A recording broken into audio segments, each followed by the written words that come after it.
Hair loss గురించి, hair growth గురించి మనం కొన్ని విషయాలు తెలుసుకుందామని ఒక ఎపిసోడ్స్ లాగా మనం మొదలేసాము యాక్చువల్లీ.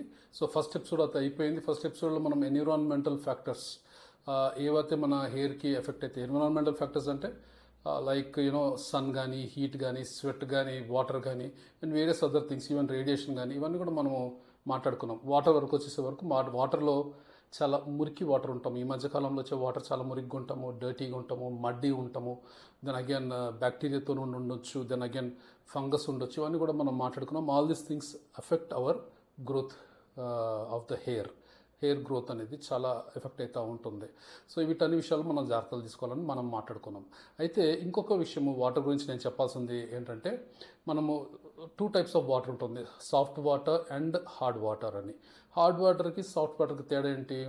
హార్డ్ వాటర్లో వచ్చేసే వరకు మనం డైరెక్ట్ కొన్నిసార్లు బోరింగ్ నుంచి తీసుకున్నాం అనుకోండి, చాలా హార్డ్ వాటర్ వస్తూ ఉంటుంది. అంటే దానిలో మనకి సబ్బు నురుగు కూడా పట్టదు, అది వాటర్ అనమాట. అలాంటి వాటర్ హార్డ్ వాటర్ అంటాము. దానిలో ఎక్కువ కాల్షియము, మెగ్నీషియం శాతము చాలా ఎక్కువ ఉంటుంది. ఎప్పుడైతే ఈ కాల్షియం, మెగ్నీషియం శాతం లేకుండా మన గవర్నమెంట్ పంప్ చేస్తూ ఉంటుంది వాటర్, ఆ water soft water. So most of the time మనము సాఫ్ట్ వాటర్తోని స్నానం చేసుకోగలిగితే రాదర్ దెన్ హార్డ్ వాటర్. దీనిలో సాఫ్ట్ వాటర్లో మినరల్స్ తక్కువ ఉంటాయి, పర్టికులర్లీ కాల్షియం, మెగ్నీషియం. సో ఈ తక్కువ ఉండటం బట్టి మినరల్స్ మనకి హెయిర్ మీద కానీ, స్కాల్ప్ మీద, అంటే హెయిర్ గ్రోత్కి తోడ్పడుతున్న చర్మము, తల మీద ఉన్న చర్మం, స్కాల్ప్లో కానీ, ఫేస్ మీద కూడా ఇవన్నీ చాలా హెల్ప్ఫుల్గా ఉంటాయి. సో అందుకనేసి ఇంకొకటి ఏంటంటే, మనకి డ్రైనెస్ అనేది ప్రివెంట్ అవుతుంది. మినరల్స్ ఎక్కువ ఉండవు కాబట్టి డ్రైనెస్ ప్రివెంట్ అవుతుంది, ఇరిటేషన్ తక్కువగా ఉంటుంది స్కాల్ప్ మీద. అండ్ మూడోది ఏంటంటే, న్యాచురల్ ఆయిల్స్ ఏదైతే మనకి స్కాల్ప్ మీద మనకి వస్తుంటుందో, హెయిర్ కింద దర్దాపులో న్యాచురల్ ఆయిల్స్ ఏవైతే ఉంటాయో, వస్తుంటాయో అవన్నీ కూడా మెయింటైన్ అవుతాయి. In the same way face మీద కూడా న్యాచురల్ ఆయిల్స్ ఏవైతే ఉన్నాయో అవన్నీ కూడా మనకి మెయింటైన్ అయ్యే పరిస్థితి ఉంటుంది. సో సాఫ్ట్ వాటర్తో మనం ఖచ్చితంగా స్నానం చేసుకోవాల్సిన అవసరం ఉంది. ఇంకా ఫర్దర్ వెళ్తే, ఇంకా దాన్ని ప్యూరిఫై చేసుకోవాలనుకుంటే ఫిల్టర్ వాటర్ తీసుకోవాల్సి వస్తుంది. ఫిల్టర్ వాటర్తో స్నానం చేయడం అనేది మరి ఎక్స్ట్రీమ్ అయిపోతుంది. బట్ దెన్ ఫిల్టర్ వాటర్లో ఏంటి మనకు జరిగేదంటే, ఈ మడ్ ఏదైతే ఉందో, బ్యాక్టీరియా ఏదైతే ఉందో అవన్నీ కూడా ఫిల్టర్ అవుతాయి. ఆర్డినరీ ఫిల్టర్, మనకి క్యాండిల్ ఫిల్టర్స్ ఉన్నాయి కదా, అలాంటి ఫిల్టర్ వాటర్తో కూడా మనం చేసుకోవచ్చు యాక్చువల్లీ. సో మడ్ అనేది ఫిల్టర్ అయిపోతుంది. పర్టికులర్లీ క్లోరిన్, ఏదైతే మీరు క్లోరినేటెడ్ వాటర్, మనకి గవర్నమెంట్ ఏదైనా వ్యాధులు వస్తున్నాయంటే క్లోరిన్ కలుపుతూ ఉంటుంది బేసికలీ. సో ఈ క్లోరినేటెడ్ వాటర్ ఉన్నప్పుడు ఇవన్నీ కూడా మనకి క్లోరిన్ కూడా అది ఫిల్టర్స్ అనేవి కొద్దిగా ఫిల్టర్ చేసేస్తాయి.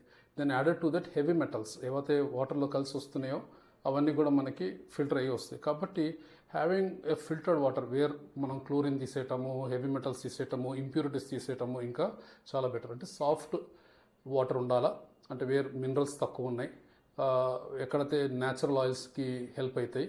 దెన్ ఫిల్టర్డ్ వాటర్ వేరైతే ఇంప్యూరిటీస్ తక్కువ ఉన్నాయి, ఇవన్నీ వాడుకోవచ్చు. దెన్ చాలామందికి అలవాటు ఏంటంటే, స్నానం అనగానే చాలా మసిలిపోయే నీళ్ళతో చేస్తూ ఉంటారు. అంత వేడి నీళ్ళతో చేస్తే స్కిన్ డ్యామేజ్ అవుతుంది. చాలా హాట్ వాటర్తో చేస్తే స్కిన్ డ్యామేజ్ అవుతుంది. దెన్ చాలా చల్లని నీళ్ళతో చేసినా కూడా అంత పర్ఫెక్షన్ ఉండదు. కాబట్టి నూనె వెచ్చగున్న నీళ్ళతోని, very minimal mild heat, hot ఉన్న వాటర్తోని చేయగలిగితే చాలా మంచిది. మరీ ఎక్కువ హాట్ వాటర్తో చేస్తే ఏమవుతుందంటే, ఆ న్యాచురల్ ఆయిల్స్ గురించి మాట్లాడాను కదా, ఆ న్యాచురల్ ఆయిల్స్ ఏవైతే ఉన్నాయో అవన్నీ కూడా పోతాయి. మళ్ళీ డ్రైనెస్ వచ్చేస్తుంది, మళ్ళీ ఇరిటేషన్ వచ్చేస్తుంది. మరీ టూ మచ్ ఆఫ్ కోల్డ్ వాటర్తో చేస్తే it may not be that effective క్లీనింగ్లో. కాబట్టి కొద్దిగా నూనెచ్చుగా, జస్ట్ మైల్డ్గా వేడిగా ఉన్న వాటర్తో మనము చేసుకోగలిగామనుకోండి, then that's the best way of doing it. So చెప్పేది ఏంటంటే, సాఫ్ట్ వాటర్ ఉండాలా, మినరల్స్ తక్కువ ఉండాలా, కాల్షియం, మెగ్నీషియం అలాంటివి తక్కువ ఉండాలా, సాఫ్ట్ వాటర్తో మనం స్నానం చేసుకోవాలా.